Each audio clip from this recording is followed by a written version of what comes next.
saw this morning.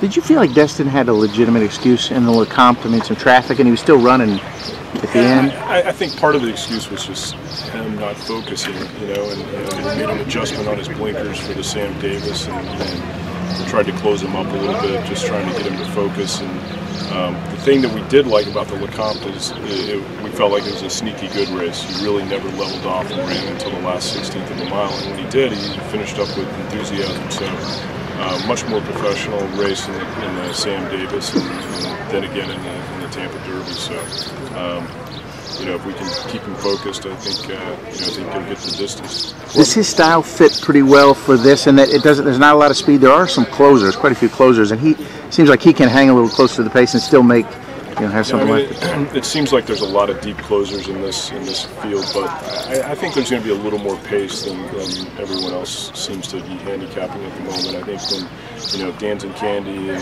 Mohayman and Nyquist, you know, there's always jockeys trying to get position going to the first turn in this race, and I think the pace will end up being a little stronger than some people are projecting. What led to your decision for 8 weeks for Destin coming in?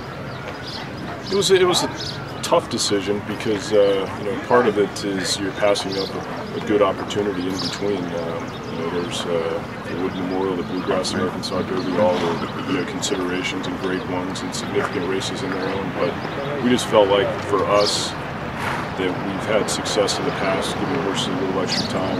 Looking back to last year's Breeders' Cup with Liam's Map, he didn't run from Saratoga to the Breeders' Cup, and the same thing for Stop Charging Maria, and even Rachel's Valentina, who didn't win but ran a good second to Songbird. So we just feel like, you know, sometimes our horses run well fresh, and you know, that should apply to the Kentucky Derby as much as any other race. Well, Destin, he was really good. I like the way he did it today, and he worked amazing in company of the other horse, and it's that kind of horse that you have to ride a little bit to get there. You know, he's not gonna push it, he's not gonna travel all the way,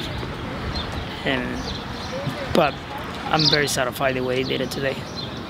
Could you talk about his race at the Tampa Bay Derby? You know, that was a pretty nice horse in Outwork that he beat that day, his stablemate.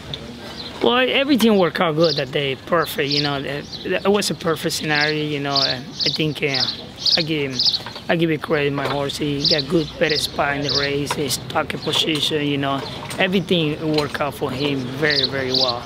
And he raced beautiful behind those two horses. Speed was third, great position outside. I think that's the best place to be in Tampa.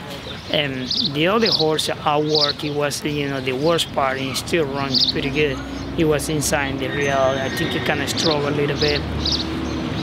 And everything worked out perfect that day. The way he finished galloping out after the Tampa Derby was very impressive. And I think he did really well, the horse.